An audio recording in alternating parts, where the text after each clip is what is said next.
сабағымызды бастамас бұрын психологиялық ахуал қалыптастырып алайық. Барлығында табыс, сәттілік тілеймін. Сәлеметсіңдер. Бізде сабақта тапсырмаларға жауап беріп, сұрақтарға жауап берген оқушылар бүгінгі бәйгеде жеңіске жетеді.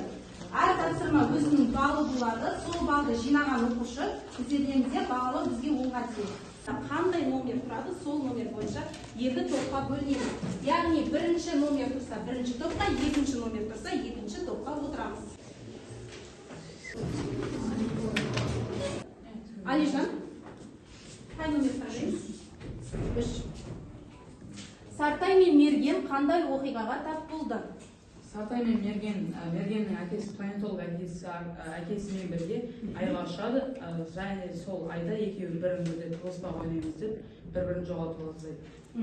Жақсы балалар, үй тапсырмасын жақсы оқыды. Бұл шығарма қызықты болды ма? Ұнады ма сендерге? Фантастикалық өзіміз секілді балалардың оқиғасы туралы шығарма, е?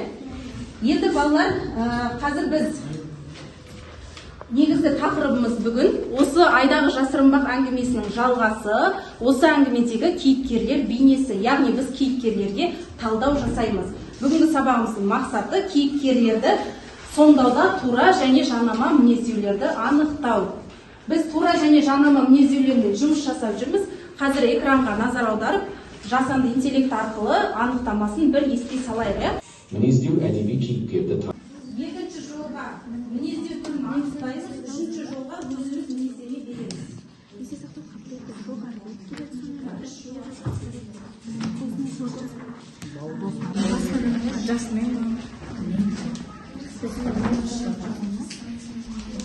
Әдемі?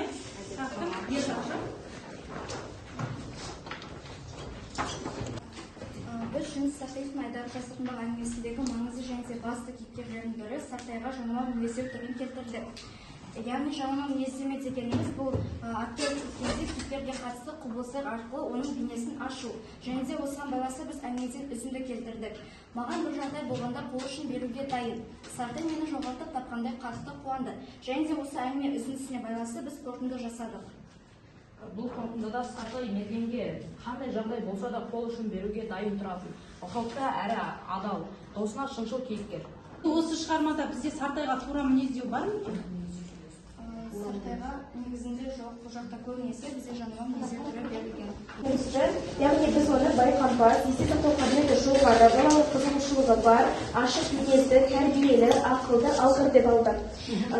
Неден әңгімеге мысал келтіретін болсақ, ол геосинхронды деген күрделі ғылыми терминдерді айтуынан, сонымен қатар біз оның айды әдеби көркем түрде сипаттауынан, оқиғаны бейнелі жеткізуінен оның ақылды, білімді, есте сақтау қабілеті жоғары екенін білуге болады. Жұп болады, Арнат пен Әсия жұп. Осы кейіпкерлердің енді іс-әрекетіне талдау жасаймыз. Іс-әрекеттерін жазамыз шығармадағы, сол іс-әрекетті бүгінгі күнмен байланыстырамыз.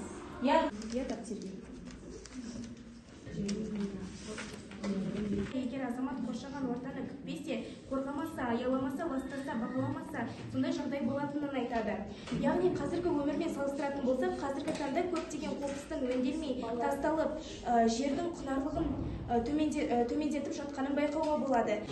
Ал балалар, біз ортол платформасы арқылы жасалған қазір сәйкестендіру тапсырмасын орындаймыз. Кейіпкердің сөздері мен кейіпкерлерді сәйкестендіреміз.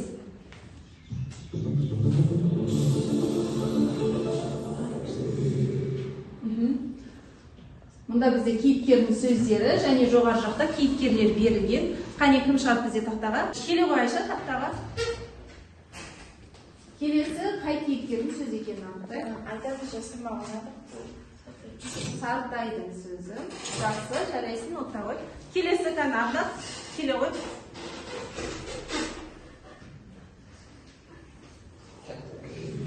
Бұл жақсы жаңалық. Бұл әке мұғалім. Берілген мақал мәтелдерді аргумент ретінде пайдаланып, бүгінгі сабақты қорытындылаймыз. Әкеге қарап ұлы өсер, шешеге қарап қыз өсер деген мақал мәтелді алатын болсақ, негізінен негізінен ол отан отбасынан басталады демекші, кез келген ата-ана өзінің баласына дұрыс тәлім тәрбие беруге міндетті. Яғни ол барлық ата-ананың мойнына жүктелген борыш болып табылады.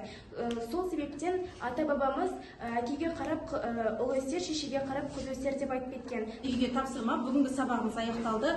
Табиғатты тиімді қорғау жолдары деген тақырыпта жоба дайындаймыз. Бір топ бойынша, осы бірінші топ қаласында, осы топ бойынша жоба дайындайсыздар. Екінші топта дәл солай жоба дайындап келеміз. Табиғатты тиімді қорғау жолдары. Енді қане біз бәйгеде бүгін кім жеңіске жеткенін көремікші. Балалды, жарайсын Айша.